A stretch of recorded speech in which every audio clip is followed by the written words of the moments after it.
Hi everyone, welcome to my episode 3 of season 1, Uncommon Stories of Common People. So today I'm in conversation with a very young entrepreneur, YouTuber, Shirene Sanjay. She's also a student and she leaves us with a very nice message at the end of the conversation. And that message is there is no particular resource set in life to success. There's never a toolbox of success. There's always a tool set, and there's one tool in that set, and that's called the first step. The first step, which each one of us is capable of, no matter what resources we are surrounded with, no matter where we are in life. So join me today with Shirene Sanjay to take this first step forward in our future towards our dreams. Thank you. So, hi, Shireen. Thank you so much for coming in for our podcast. And as the name says, as you know, it's Uncommon Stories of Common People. I know that you have, you're a very young girl. So, it's very not so common for me to call very young people, because I always feel, or actually the norm is that the young people may not have a very interesting or a deep story to share. But I do understand that when I see your channel, as I understand as a professional how you are, probably there is something beneath the surface. So what I understood from your channel, that you're a student, you're combining the faculties of health industry, of music industry, and probably something else also that you pursue in the field of artists. So you're combining multiple things in one, and what brings it all together, and what was the originating point of all this? Tell us more basically about yourself. Talking about my music journey, basically, I started singing in the Gurdwara in middle school. And this was like during all the functions and all the festivals and everything. Me and my brother used to go for practice to the Gurdwara beforehand. And like, I remember all the parties used to say, before you get the prasad, you can't sing. So we used to go get the prasad and then go and sit on the stage and sing. And I mean, ever since then, my grandmom was always like, that I have a voice like Celine Dion. And she used to compare me to people like Harshdeep Kaur. And to me at that point, I was like, okay, that's a bit far. But, when she had this vision for me, she always said that, one day I'll be singing, my heart will go on a big stage, or like I'll be singing like Harshdeep Kaur, because Harshdeep Kaur also, if I'm not mistaken, started her journey singing Gurbanis. Yeah. So all of these things eventually, slowly build up when I was in high school, and that was 9th grade. So that's when I released my first song on YouTube. That's when we started our YouTube channel. So the first ever recording was November 2017. And my grandmom was the happiest with this decision, because she knew that whatever happens, this channel is going to go very far. And now 5 years later, I'm almost close to, I think, 10 million views overall on the channel and almost 30,000 subscribers. So it's been a very nice journey. And and I think every year you learn something new. All the feedbacks that you get from people, you keep growing with those feedbacks. And I'm just very grateful for everything. So did you just say that you have like over 10 million views and you have close to 30,000 subscribers? Yeah. How old are you? I'm 19. That's nice. Very nice. So probably this sounds like an achievement, because obviously there wouldn't be, I don't relate generally anything to age, because I just feel that that's just the number of candles on your cake. At the end of the day, it's your journey, it's your wisdom in your head, it's everything else that accounts to a person's personality. So yeah, I mean, great going. You're again, I would say that I don't want to mention age at all the points, but it's a very young journey. Usually I would like to highlight on, when you are today and you look back, if you see 5 years into a profession, from the professional grounds, you will always call it as an established person in the field. Right. So as an established artist, when you look back, is there any particular virtue that you feel has grown stronger over years?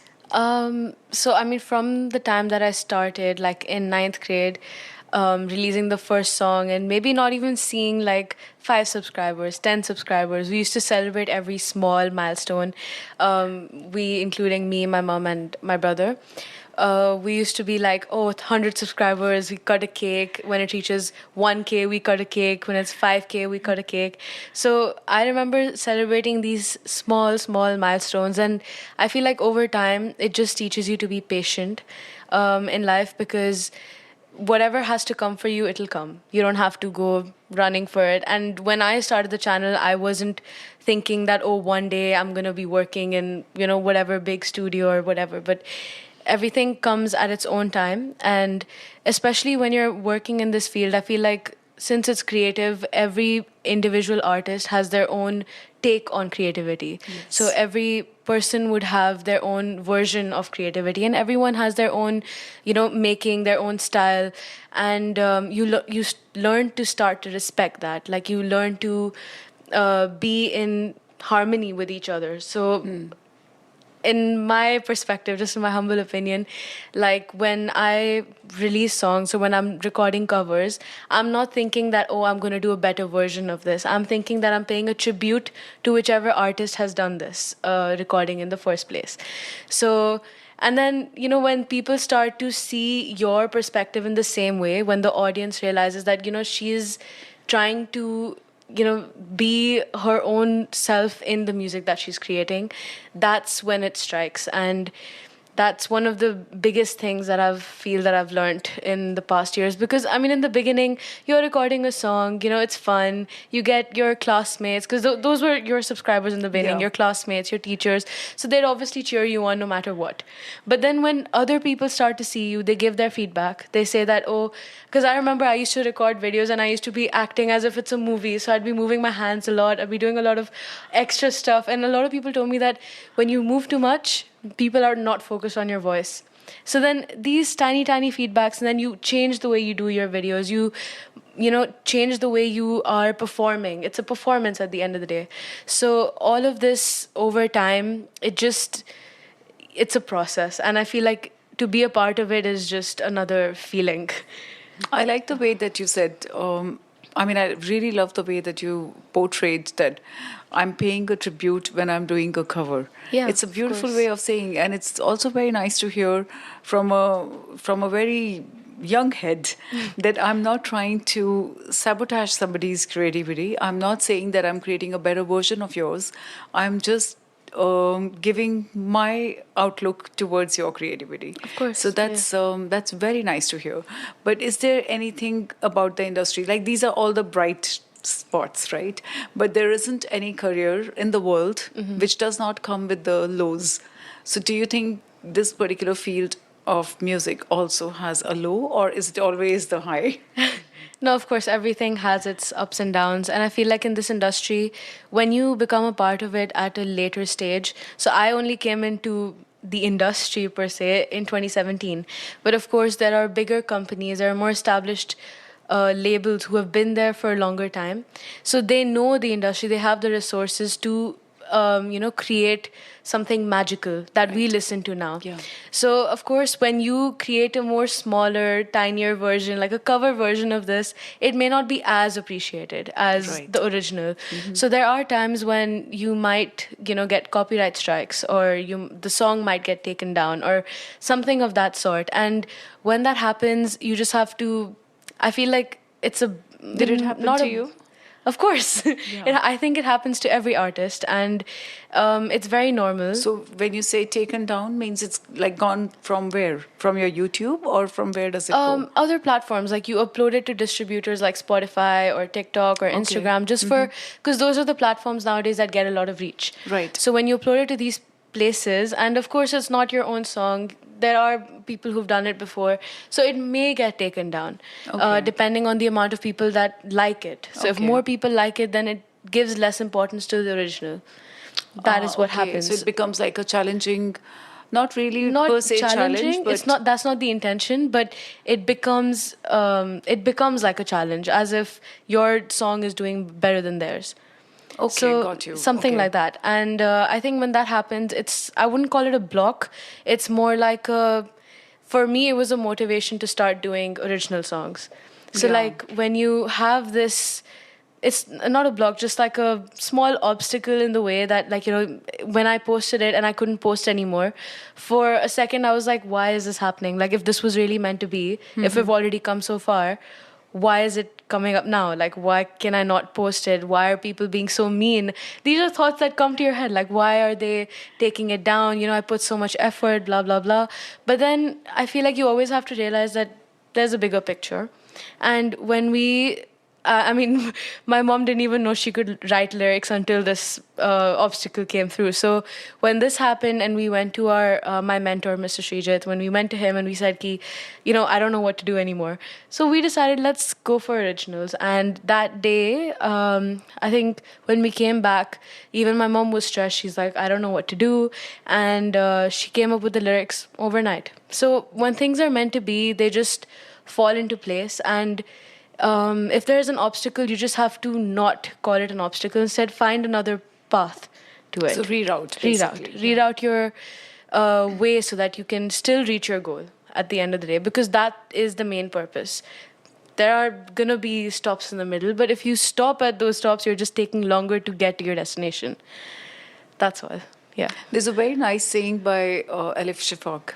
I think when I read your entire resume, you've read her unwritten books also. Yeah. So I think she says something about this. She says something about patience, actually, which is one of the biggest virtues in the music industry, being patient to reach your goal or whatever. She says that I'm sorry, I'm having trouble remembering it, but patience is not about having passively enduring something. It's about being farsighted enough to see the end result of your process.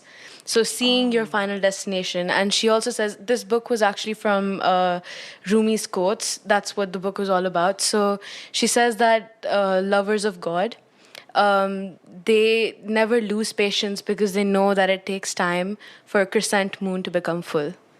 Wow. Yeah. So wow, that's deep. That's very Yes. deep. Yes. Okay. Yeah. I mean, yeah. It takes a moment to understand this, but yes, it's very deep. It takes patience for the crescent moon to become the full moon. What my take on this saying was that if you truly have faith in a higher power, you would not lose that patience to reach your destination. It's blinded faith that whatever comes in your way, you'll get your answers from anywhere. It could be on a car, it could be on a billboard, and maybe it's just a random sign that you see every day, but when you need it, it'll strike you then. And I'm a very firm believer of that. So when things like this happen, you just have to take a break, look around, and you'll find your answers. It's very simple. Like in the gap year that I took, I think we'll get to that in a while, but I had taken a course on hypnotherapy, and that basically says that all your answers lie within you. You don't need to look for external sources. When you truly want to find something, it'll come to you. So when you say gap year, it means that you took a gap from what? This was after COVID, so I feel like... But COVID was a gap, right? Well, Anyways. yeah, I mean, but COVID was a gap where people weren't prioritizing themselves. They were forced, kind of. I wouldn't use the word forced, but it's more like circumstantial situation. Like, it was more like a time of the year, or like that moment of time where people had a lot of things to do and they had to prioritize their health. So their health comes as not a primary thing, but as a more secondary, not even secondary. Sometimes people were just focusing on, getting back on track, getting their job back on track, getting their life back on track, that they forgot the amount of stress they might be taking in that process. Yeah. So I feel like for me, that COVID year was my 12th grade, final grade. Wow. And that's when we had our board exams. And I remember that the whole process got, very delayed because naturally in India, the cases were much worse than it was here, touch wood. But everything got so delayed that even our studies in the process got pushed until June, July, I think. And that whole time was very stressful for me. So I remember losing myself in that year. The person that I used to be in like 9th, 10th, 11th, like, very cheerful, happy, I started losing that part of me. And I was like, this is not how it's supposed to be. So that's when I went into neurolinguistic programming, hypnotherapy, and every possible course on like human work. psychology, inner work, finding your inner child again. These are the kind of things that I went for because my mom had already done them before. And I was lucky enough to have the professor right there in front of me. Her name is Miss Rita. So she took me on this beautiful journey of finding myself again.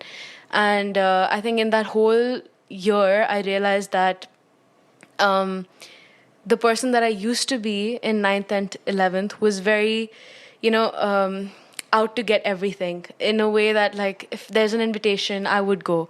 I would have that fear of missing out, which is a very common term. FOMO. FOMO, yeah. Which is a very common term back then. Like every event, every party, every gathering, I would be there just to be on the pictures. Even if in that moment I knew it wasn't filling something inside, it's filling another part of me that's there for the event. Something like attention seeking, or something like not like going with the crowd. You don't want to be left alone. You kind of be the flow. You're just in it, and there's no real meaning behind it. You're just there, which I think it's very normal for teenagers. And I like to again, you said that you were being in the flow, but you were not being the flow. Exactly. So NLP help you to differentiate this. Yes. So now you decide where you want to go. Yeah, and now I realize that after that year, my entire aura, my energy changed for the better, of course. And I wasn't looking for, like, when I went to university, I wasn't looking for people who would complement that. It was more like your energy and your entire surroundings change, and those people come to you on their own.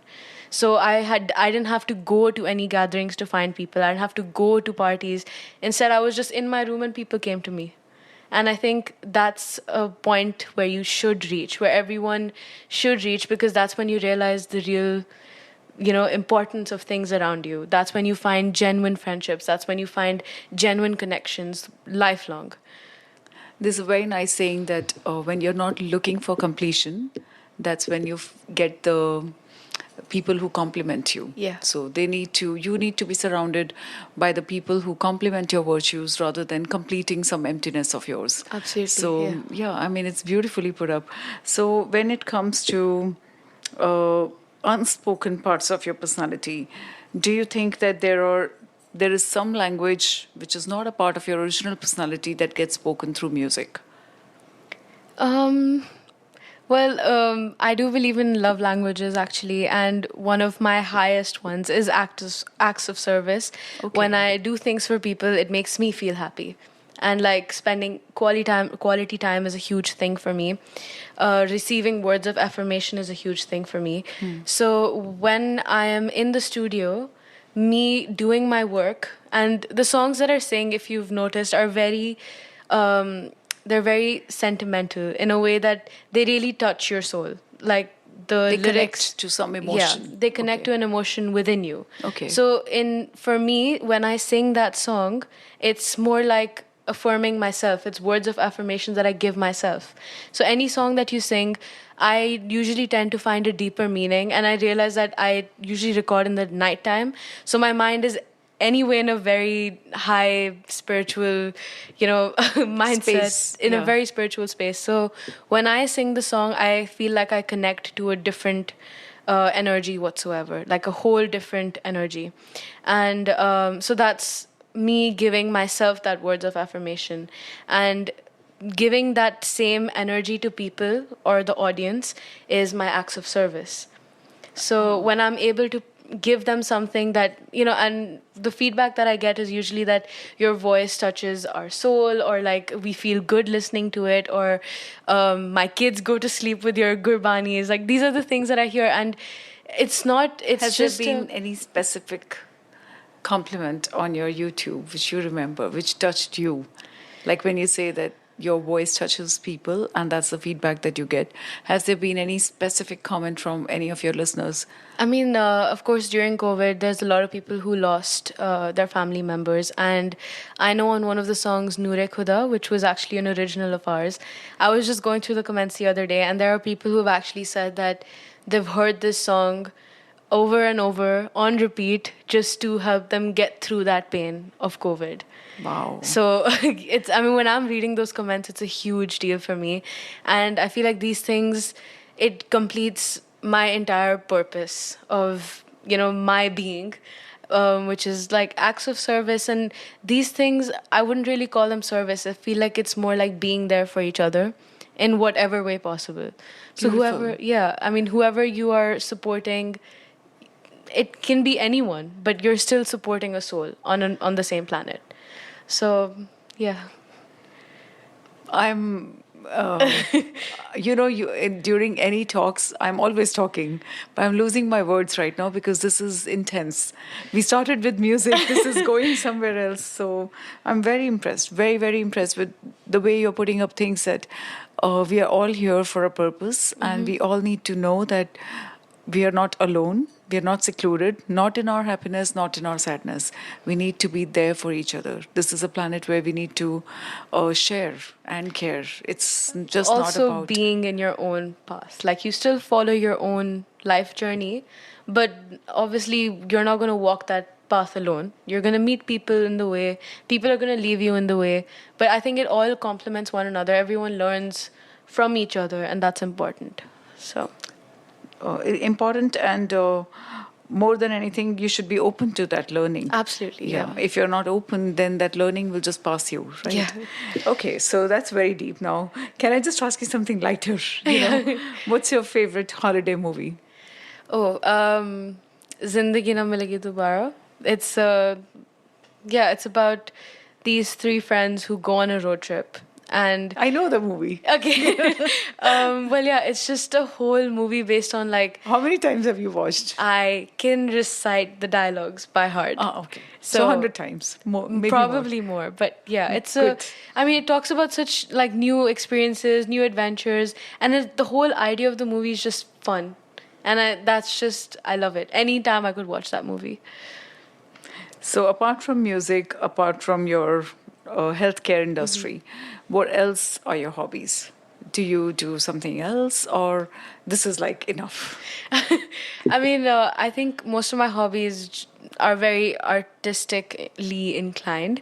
I remember my mom, me, and my brother over the weekends we'd actually sketch the most random things on our sketchbooks. Big Ben, Eiffel Tower, and most of the times, me and my brother are still young, so we don't really get the proportions right. So our mom would be correcting it, but we'd be like, "Oh, we made that." And then there's a place, Ceramic Cafe in Dubai, and we'd go there most of the weekends just to paint. So all my hobbies have been very like artistic, and even now during the gap year, I went back into reading, and I've learned a lot from books. And even now when I'm painting, I didn't realize, but I started painting stuff that's very philosophical. Like recently I had done a painting of Guru Gobind Singh Ji, who is one of the gurus from Sikh culture. These small little things, like you realize only later that you're slowly getting inclined to a whole other version of yourself.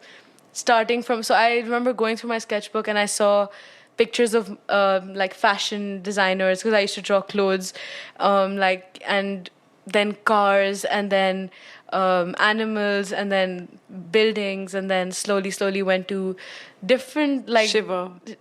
Which went to Shiva, which went to different characters from TV shows. So when I see my sketchbook, it's more like I'm seeing different phases of my life. And now I see this whole other evolved version, completely different from what I started off drawing clothes, So when we talk about a story, what is it from your journey that you think can inspire someone's life?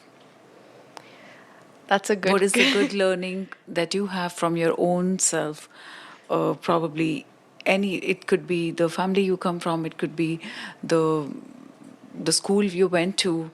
there's always something that you've taken out and you may want to share it with our listeners. So I don't think that there's just one learning from your life. Every phase that you go through has a different learning. And I think when you truly grow is when you combine all those learnings together towards the end. So I would say, like, in my high school years, my learning was being there for everyone, but just being there for everyone, being a good friend, being a good daughter, being a good student in school. All of these were learnings from that phase. In my gap year, I learned to prioritize myself, putting Right. myself first, being there for myself, taking care of my health, putting mental health first. And now I've learned to combine those two, being there for people while prioritizing myself. So I feel Beautiful. like, yeah, and you have to trust the process throughout. So whatever life is throwing at you, it's more like a learning, and you have to find that learning and move on. Deep. Nice. Field of operation. How do you actually, do you segregate your fields of operation, or do you say that you're integrating them? Like when I say fields of operation, it means like you as a healthcare professional, yourself as a musician, and yourself as a student. Well, I got lucky enough that everything got integrated with each other. Right. Otherwise, I'd be all over the place right now. So you say you practice with integration, not segregation. Yeah, definitely. Okay. And how does the integration happen? Well, in music, you're using creation to create your music. Right. You're using energy work and energy work to deliver that content to your audience. Right. And in the healthcare sector that I'm working in, which is dentistry, there is a part of it known as manual dexterity. Right. So in that, it's all about crafting, creating. So I was very lucky when I found out that this is a sector of dentistry. I was like, this is something I've been doing since I was a kid. Right. And another huge part of dentistry is communication. Right. And, when So you you sing have... and communicate to your patients. That's funny. But I think it's more like learning to be able to talk to people, Right. when you, and in the psychology year, I'm going to call it psychology year, in that year that I took, I learned to speak to people, like, understand their feelings. So when a patient comes to you with a problem, I'm not going to be listening. I'm actually going to be, it's called third level listening. So you listen, understand, and communicate with that person. So they don't feel like their problem went unheard or a part of their problem went missing or something Right. like that. So I feel like everything that I have done up to this point, everything just comes together when I do my studies. So it doesn't feel like I'm doing something different. It's more like it's a part of it, I will ask you the last question. Yes. So, when your listeners are listening to your channel, apart from the music, apart from the beautiful voice, apart from the soul connection and the deep connection and, touching that deep emotion in them, is there any message for the young, the younger, I wouldn't say young, the younger artists who may want to take your journey, who may want to feel inspired by your achievements? Is there something that you want to tell them? Do you have like a toolbox that you can say that, okay, follow this tool set and then you're okay? I would say there's never a toolbox. It's more like your first step. It doesn't matter what the size of your first step is. It could be from ground zero to ground 10 or ground zero to 0.5, 0.25, whatever it is. Suppose if you want to pursue singing and you just buy a laptop to play the music or you buy a speaker to play your karaoke, it doesn't matter. It's a first step. I started singing while playing music backing tracks on my laptop, recording from my phone and singing out live. And even though the quality was nothing compared to what it is today, it's a first step. People know from there that you can sing. And eventually when you start getting bigger and bigger, they will see your growth. They don't see that, they won't go back to your videos and say, look what she did. They will only see, look where she was and look what she's doing now. Beautiful. So it's always, there's no toolbox, but just one tool in the box that One says tool. that take the first step. Yeah. So no matter where your resources are today, trust the universe to amalgamate those resources in future. Absolutely. So just take the first step. There's a very nice saying by Paulo Coelho.